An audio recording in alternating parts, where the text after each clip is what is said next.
Howdy, folks. Wildman Willie here, and thanks for tuning in. Today we have a customer complaint of some rear brake noise from a 2006 Kia Optima. We took a look at it the other day, and we've got very thin pads on the driver's side and not so bad on the passenger side. Interested to see what's causing that to happen, but we've got a set of pads on the way. I'll be headed over to install those. Should be a quick and easy job. Might be interesting. Why don't you all hop in the back and let's go see what it's about?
Pretty oak.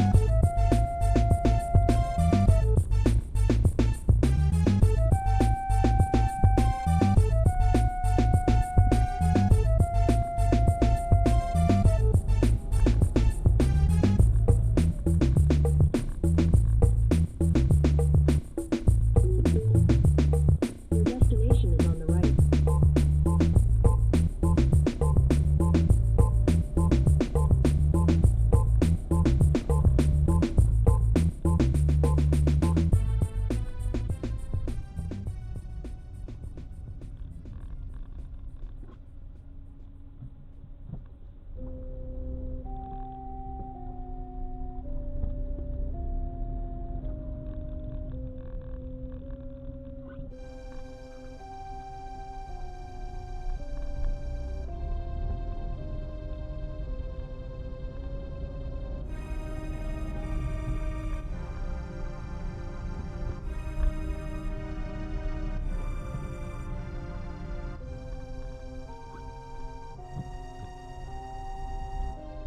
Alright, looks like we have arrived at the job site. Optima is here. Bread and butter rear brake job. Let's knock this one out like a pro and get back to the house for dinner. Alright, we have arrived on the scene and we got the wheel off, and we will begin on a simple rear brake pad swap on a 2006 Kia Optima. The other side don't have any pad left, and this side doesn't look so bad. So I'm imagining my other caliper is probably all frozen up, and or somebody's just done half a brake job, but it's Eugene, so nothing ever surprises me. In any event, we'll have this cleaned up pretty quick. This one's not too complex. Looking forward to making short work of it. Well, that was quick. These are relatively new looking pads. Ray Bestis, Element 3s. So, good stuff in my opinion. As such, I was able to clean the hardware up no problem. Re-grease the slide pins. This side was just fine. We're going to go pump it up. The other side is going to look a lot worse than that. Let's get this done. Alright, the before service on the driver's side shows a drastically different situation. Just backing material is all that's left. Some damage to the rotor. It's not bad. It's not very deep at all. It might make some noise, but it will stop and be safe. I'm interested to see if this is going to be the same Ray Bestis brake pads, or exactly what we got going on here, and if that caliper moves at all. Let's find out. Alright, that just stayed interesting. Those caliper slides moved just fine.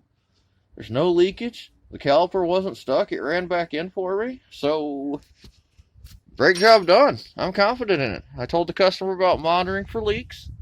He's going to do that. I'm expecting some noise until the pad breaks into that. But again, that's not nearly as severe as it looks. It's cosmetic more than anything. It's within spec in my summation, given the outer groove thickness. Well, let's put the wheel back on it and send this one down the road. Another quality job done. Post-mortem, the autopsy on these pads to give you a better idea what I was talking about. What in the hell is going on here, right? I would fully expect to have a stuck caliper, something. That's the proportioning value problem. I think some malarkey has gone here in the past. That's my theory. What do y'all think? Be sure to let me know.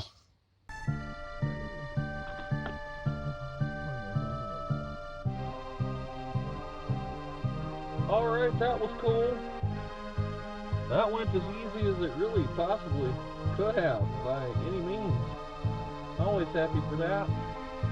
I don't immediately understand, in my post-mortem, what caused the brake pads to be in the condition that they were in. Really doesn't matter. I was able to service it just fine, and so we're in good shape.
Well, as you saw, that one turned out to be quite the mystery. I'm still not sure why we had wear in the way that we did. But I lubed everything up. Everything's moving great. We have a success story on our hands. Interested to see what pad life will be like on that side of the car over time. But for today, it's stopping, it's quiet, it's good and safe. It gets my blessing. Got the customer monitoring brake fluid levels, provided that does its customary 2-day check. Then we're out of the woods with this one in my summation. In any event, all's well that ends well. Went pretty easy, wasn't hard to do, in out quick. Hope y'all enjoyed. Thanks and have a great one.